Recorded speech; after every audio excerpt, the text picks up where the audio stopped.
নমস্কার বন্ধুরা, বাংলার ইনভেস্টর ইউটিউব চ্যানেলে আপনাদের সবাইকে স্বাগত জানাই। চ্যানেলে প্রথমবার এসে থাকলে চ্যানেলটা অবশ্যই সাবস্ক্রাইব করে রাখবেন। আজ রবিবার, 3 দিন টানা ছুটির পর আগামীকাল থেকে আমাদের যে ইন্ডিয়ান শেয়ার মার্কেট সেটা স্বাভাবিকভাবেই ওপেন হয়ে যাবে। তো সামনের সপ্তাহে কোন কোন ইম্পর্টেন্ট ট্রিগার পয়েন্টগুলো রয়েছে যেইগুলো মার্কেটকে বড় মুভ দিতে পারে, সেইগুলো নিয়েই এই ভিডিওতে ডিটেলসে আলোচনা করব। তবে তার আগে চলুন দেখে নিই এই সপ্তাহে বাজারে কি কোনো ছুটি রয়েছে। যেমনটা দেখতে পাচ্ছেন, এর আগের সপ্তাহতেই এই 1 মে অর্থাৎ শুক্রবার এই মহারাষ্ট্র দিবসের জন্য আমাদের ইন্ডিয়ান শেয়ার মার্কেট বন্ধ ছিল, কিন্তু এই সপ্তাহে কোনো ছুটি নেই। এর পরের যে ছুটি সেটা এই মাসেই রয়েছে, সেটা কবে? এই 28 মে এই বগরি ঈদের জন্য ছুটি থাকবে। অর্থাৎ এই সপ্তাহে বাজার পুরো 5 দিনই খোলা থাকবে। আর আমাদের মার্কেটের পরিস্থিতি বর্তমানে কেমন রয়েছে যদি 5 দিনের কথা বলি, আমাদের এই নিফটি ফিফটি দেখতে পাচ্ছেন এই গত সপ্তাহে 0.20% পড়ে বন্ধ হয়েছে, মানে ফ্ল্যাটিশ টাইপ বলতে পারেন। এবং এরই সঙ্গে সঙ্গে এই যে বিএসসি সেন্সেক্স, এখানে তো মাত্র 0.06%-এর তেজি দেখতে পাওয়া গেছে। অর্থাৎ মার্কেটটা তো ভলিটিলিটি দেখতে পাওয়া গেছে, কোনোদিনও মার্কেট বেড়েছে, কোনোদিনও মার্কেট পড়েছে, কিন্তু সপ্তাহের শুরুতে যেরকম জায়গা থেকে ওপেন হয়েছিল প্রায় সেরকম জায়গাতেই সপ্তাহের শেষে কিন্তু ক্লোজিং দিয়েছে। আর এটা তো গেল আমাদের ইন্ডিয়ান মার্কেট। আমাদের ইন্ডিয়ান মার্কেট বৃহস্পতিবার দিন বন্ধ হয়ে গিয়েছিল, এবং বৃহস্পতিবার দিন বন্ধ হয়ে যাওয়ার পর রাত্রে আমেরিকান মার্কেট খুলে, তারই সঙ্গে সঙ্গে শুক্রবার দিনও আমেরিকান মার্কেট খুলেছিল। তো সেই আমেরিকান মার্কেটে কেমন সংকেত ছিল যদি আমেরিকান মার্কেটের কথা বলি, ডাউ জোন্স এখানে দুদিনের যে পারফরমেন্স সেটা দেখতে হবে। চলুন দুদিনের পারফরমেন্স দেখে নিই। এইখানে দেখতে পাচ্ছেন এই আমেরিকান মার্কেট ডাউ জোন্সে এই শেষ দুখানা ট্রেডিং সেশনে প্রায় 1.5%-এর কাছাকাছি তেজি দেখতে পাওয়া গেছে। এবং এরই সঙ্গে সঙ্গে যদি এই নাসডাক কম্পোজাইটের কথা বলি, এখানেও দেখতে পাচ্ছেন মোটামুটি 2.27%-এর কাছাকাছি তেজি দেখা গেছে। মানে এই আমেরিকান মার্কেটগুলোর দিক থেকে ভালো সংকেতই রয়েছে। আর আমাদের ইন্ডিয়ান মার্কেটের একটা ইন্ডিকেটর রয়েছে, সেটা হচ্ছে এই গিভ নিফটি। এই গিভ নিফটি কি বলছে? আমাদের এই নিফটি এটা কতই বন্ধ হয়েছিল দেখতে পাচ্ছেন, 23,997 বন্ধ হয়েছিল, মানে 24,000-এর নিচে। সেই তুলনায় যদি গিভ নিফটি দেখেন, এটা দেখতে পাচ্ছেন 24,208-এ বন্ধ হয়েছে। মোটামুটি আমাদের নিফটির তুলনায় প্রায় 200 পয়েন্ট উপরে এই যে গিভ নিফটি সেটা ক্লোজিং দিয়েছে। অর্থাৎ এইখান থেকেও কিন্তু পজিটিভ ওপেনিং এর সংকেত একটা পাওয়া যাচ্ছে। আর এরপরে গুরুত্বপূর্ণ ট্রিগার পয়েন্টগুলো নিয়ে যদি কথা বলি, প্রথম যে ট্রিগার পয়েন্ট সেটা হচ্ছে এই কোয়ার্টার ফোরের রেজাল্ট। এই সপ্তাহেও অনেক বড় বড় কোম্পানি তাদের কোয়ার্টার ফোরের রেজাল্ট আমাদের সামনে পেশ করবে। সেরকমই যদি কোম্পানিগুলো দেখে নিই, দেখতে পাচ্ছেন কাদের নাম দেখতে পাওয়া যাচ্ছে। এই এলএনটির মতো কোম্পানি রয়েছে, মাহিন্দ্রা অ্যান্ড মাহিন্দ্রা রয়েছে, বাজাজ অটো রয়েছে দেখতে পাচ্ছেন, তারপরে পেটিএম রয়েছে, সুইগি, মিশো রয়েছে, এরকম বহু কোম্পানি রয়েছে। যদি এই ডেট ওয়াইজ দেখে নিই, দেখতে পাচ্ছেন এই মে মাসের 4 তারিখে অর্থাৎ আগামীকাল সোমবার এই আর্থ industry, Aditya Birla capital, Ambuja cement, Ather energy, তারপরে ভেল রয়েছে, এক্সাইড ইন্ডাস্ট্রি রয়েছে, Godrej properties, IIFL capital service, Jindal stainless, Jyothy labs রয়েছে, এইআই industry, Manappuram finance, Petronet LNG, Tata chemical, Tata technology, ওয়াকার লিমিটেড, এইগুলো পেশ করবে। তারপরে 5 তারিখে কারা রয়েছে? এই আদার হাউসিং ফাইন্যান্স, তারপরে Coforge, Emcure pharma, Hero MotoCorp, Larsen Toubro, Mahindra and Mahindra রয়েছে, Punjab national bank, Poonawalla Fincorp, Raymond realty, united beverages, এগুলো রয়েছে। তারপরে এই 6 তারিখে Aditya Birla real estate, Bajaj auto, blue star, Birla soft limited, CSC limited, Godrej consumer product, Greaves cotton, Hexaware technology limited, এপিআইটি tech, Meesho limited, Muthoot micro finance, 197 communication বা Paytm, PB Fintech রয়েছে, Polycab India রয়েছে, Radico Khaitan, Shree cement এবং সাউথ ইন্ডিয়ান ব্যাংক। তারপরে এই সাথে দেখতে পাচ্ছেন অ্যাগনো সোলার রয়েছে, Bajaj holding and investment, Biocon, সেইগাল India, Dabur India রয়েছে, Escorts Kubota, Lupin, Pidilite industry, রেগিস ইন্ডাস্ট্রি রয়েছে, Suryoday small finance bank, Tamboli industry, Thermax, VMart retail, Wonderla holiday, এইগুলো। 8 তারিখে এই 3i infotech, ABB India, bank of Baroda, Bombay dyeing রয়েছে, চোলামণ্ডলম ফাইন্যান্সিয়াল, তারপরে কল্যাণ জুয়েলার্স, এমসিএক্স রয়েছে, Muthoot capital service, Swiggy limited, টাইটানের মতো কোম্পানি রয়েছে, Ujjivan small finance bank, urban company, এগুলো। এবং এই 9 তারিখে এই ব্লু ডার্ট এক্সপ্রেস, তারপরে ডিলিং, এই কোম্পানিগুলো নাম্বার পেশ করবে। তো এই সমস্ত নাম্বারের প্রতি মার্কেট কিন্তু রিয়াকশন দেখাবে। এবং তারই সঙ্গে সঙ্গে এই উইকেন্ডে টানা যে 3 দিন ছুটি ছিল, সেখানে অনেক কোম্পানি নাম্বার পেশ করে দিয়েছে। তো সেই সব কিছু কোম্পানির নাম্বারের যে রিয়াকশন, সেটা আমরা সোমবার দিন মার্কেট খুলতেই দেখতে পেয়ে যাব।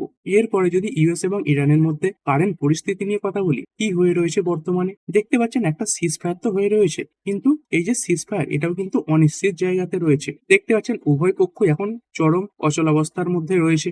বর্তমানে ইরান কি করেছে, এই যুদ্ধ বন্ধের ব্যাপারে 14খানা পয়েন্টের প্ল্যান এই আমেরিকার সামনে রেখেছে, এই ডোনাল্ড ট্রাম্পের সামনে রেখেছে। এই ইরান কি কি চাইছে দেখতে পাচ্ছেন, এই ইউএস কে তারা বলছে যে নাভাল ব্লকেট সেটা সরিয়ে নাও। তারই সঙ্গে সঙ্গে আমেরিকার যে সেনাবাহিনী, যারা এই ইরানের আশেপাশে রয়েছে বিভিন্ন গালফ কান্ট্রিগুলোতে রয়েছে সেগুলোকে সরিয়ে নিতে বলছে, ইরানে যেগুলো রয়েছে সেগুলোও সরিয়ে নিতে বলছে, এবং তারই সঙ্গে সঙ্গে ইরানের যে বিলিয়ন ডলারের মানি খোঁজ করেই আমেরিকা রেখে দিয়েছে সেগুলোকে রিলিজ করে দিতে বলছে। আর ডোনাল্ড ট্রাম্প কি বলছে? ডোনাল্ড ট্রাম্প তিনি এটাই বলছেন, তিনি এই প্ল্যানগুলো বিবেচনা করছেন, but is not happy with it yet. যদি এই প্ল্যানগুলোর ব্যাপারে তিনি খুশি নন। He says Iran has not paid a big enough price for its action. এবং তারই সঙ্গে সঙ্গে এই ওয়ার্নিংও দিয়ে রেখেছে কি, that the US could start bombing again if Iran misbehave. মানে যদি ইরানের তরফ থেকে কোনো খারাপ ব্যবহার আমেরিকা পায় তাহলে তারা আবার এই যে যুদ্ধ সেটা শুরু করতে পারে। এই স্টেট অফ হরমুজ এটা খুবই গুরুত্বপূর্ণ। এই পৃথিবীতে যত পরিমাণে তেল সাপ্লাই হয়ে থাকে তার 20% এই স্টেট অফ হরমুজ দিয়েই যায়, এবং এই জায়গাটাতেই এই যে আমেরিকা তারা ব্লক করে রেখে দিয়েছে।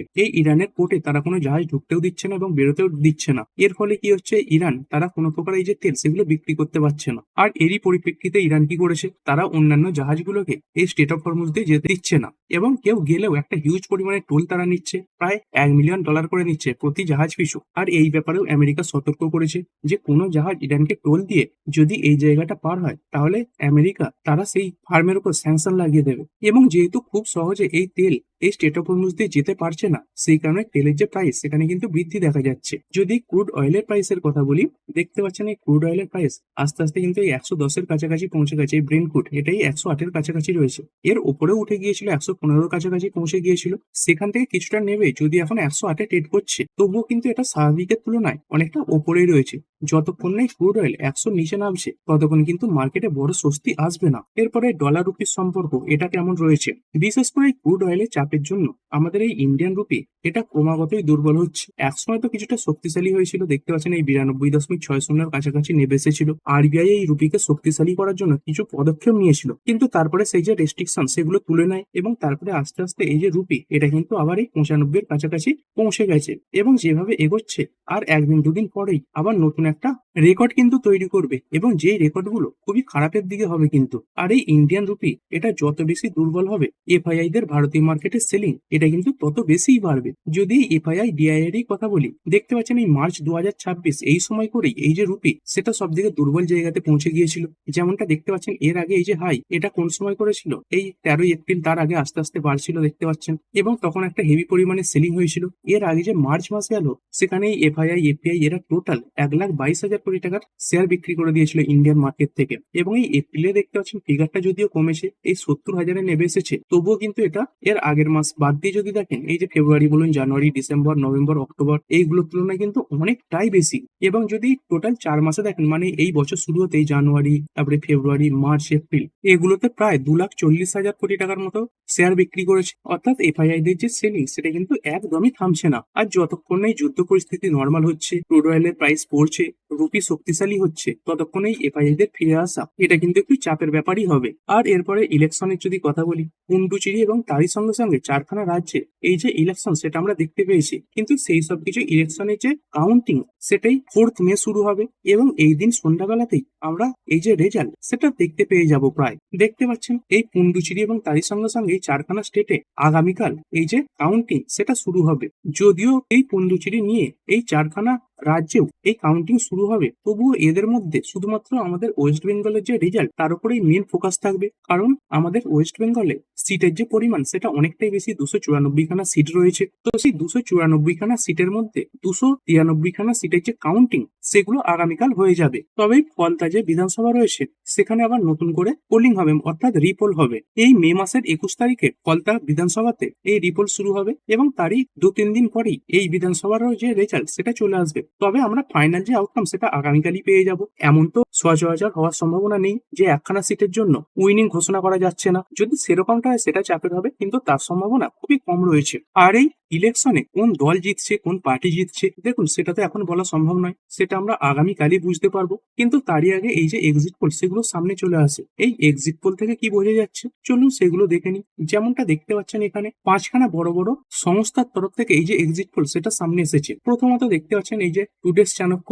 এরা যে এক্সিট পোল সামনে রেখেছে, সেখানে এরা বলছে যে বিজেপি গভর্নমেন্ট এটা 192খানা সিট পাবে, যেখানে টিএমসি এরা 100খানা পাবে, এবং আদার্স এরা 2খানা পেতে পারে। তারপরে এই ম্যাড রাইস এরা দেখতে পাচ্ছেন বিজেপির পক্ষে 146 থেকে 161 রায় দিচ্ছে, এবং টিএমসির পক্ষে দিচ্ছে 125 থেকে 140। তারপরে কোল ডেয়ারি এরা বলছে 142 থেকে 171 এই বিজেপি পাবে, যেখানে টিএমসি পাবে 99 থেকে 127 খানা। তারপরে পিপলস পালস এরা বলছে বিজেপি 95 থেকে 110 খানা পাবে এবং টিএমসি পাবে 177 থেকে 187 খানা। তারপরে পিমার এরা বিজেপির পক্ষে রায় দিচ্ছে 150 থেকে 175 খানা এবং টিএমসির পক্ষে দিচ্ছে 118 থেকে 138 খানা। আর আমাদের পশ্চিমবঙ্গে সরকার গড়তে কতগুলো আসনের প্রয়োজন হয়? 148 খানা আসনের প্রয়োজন হয়। তো সেই হিসাবে যদি দেখেন, এই পিপলস পালস এরা বাদ দিয়ে বাকি 4খানা সংস্থা মনে করছে বিজেপি সরকার গড়বে এবং এখানে পিপল পালস এরা মনে করছে টিএমসি সরকার গড়বে।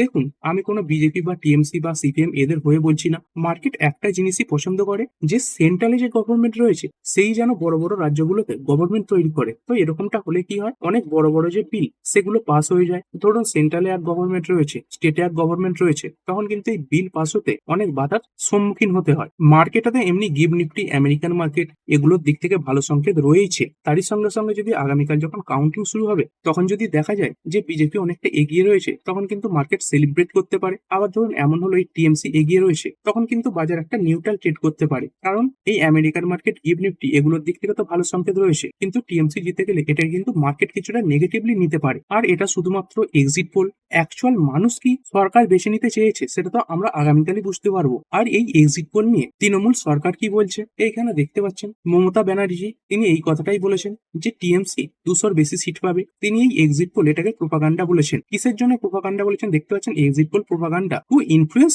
শেয়ার মার্কেট, মানে শেয়ার মার্কেট যাতে বৃদ্ধি পায় সেই কারণের জন্যই এই ভুলভাল এক্সিট পোল সামনে রাখা হয়েছে। Mamata Banerjee confident of winning Bengal, এবং তার সঙ্গে সঙ্গে গৌরব গাগৈ তিনিও দেখতে পাচ্ছেন এটাই বলছেন, এই যে এক্সিট পোল এটাকে ম্যানুপুলেট করা হয়েছে by BJP to mislead voters. তো দেখা যাক আগামীকাল কি হয়। মোটামুটি 11টা সাড়ে 11টার সময় এই ভোটের যে গতি প্রকৃতি সেটা বুঝতে পারবেন। প্রথমত এই যে ব্যালট সেটা গণনায় শুরু হয়, যেগুলোর আগের গণনায় দেখা গেছে প্রথমে এই ব্যালট পেপার এগুলোকে গণনা করা হয় এবং এই ব্যালটের গণনা এগুলো শেষ হয়ে গেলে এই ইভিএম এর যে গণনা এগুলো শুরু হয়ে যায় এবং মোটামুটি সন্ধ্যের সময় করেই ক্লিয়ার যে পিকচার সেটা আমরা পেয়ে যাব। আর এরপরে যদি কথা বলি, এই উইকেন্ডে অটো সেলস এর ডেটা এসেছে, যেই নিয়ে গতকালে আলোচনা করেছিলাম। তো সেই অটো সেলস এর ডেটাগুলোর উপর নির্ভর করে এই যে নিফটি অটো সেটা একটা বড় মুভ দিতে পারে এবং তারই সঙ্গে সঙ্গে কোম্পানি ওয়াইজও এই যে মুভ সেটা দেখা যাবে। তারপরে ক্রিপ্টো মার্কেট এটা কেমন কি পারফর্ম করছে, যদি ক্রিপ্টো মার্কেটের কথা বলি, এই বিটকয়েন দেখতে পাচ্ছেন এই 78,000-এর কাছাকাছি রয়েছে। আস্তে আস্তে কিন্তু উপর দিকেই উঠছে, এক মাসে দেখতে পাচ্ছেন প্রায় 17%-এর কাছাকাছি বেড়েছে।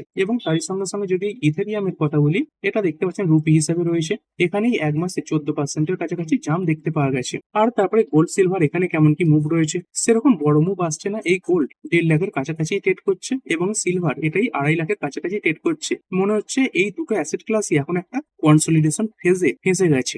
এই লেভেলগুলো ভেঙে বেরোতে অনেকদিন সময় কিন্তু লাগতে পারে। আর এই নিফটি এদের লেভেল কি বলছে দেখুন, এই সপ্তাহে আগামীকালের যদি কথা বলি, তো এই ভোটের রেজাল্টের যে রিয়াকশন সেটা মোটামুটি আমরা দেখতে পাবো। তারই সঙ্গে সঙ্গে মঙ্গলবার দিনে এই নিফটির এক্সপায়ারিও রয়েছে।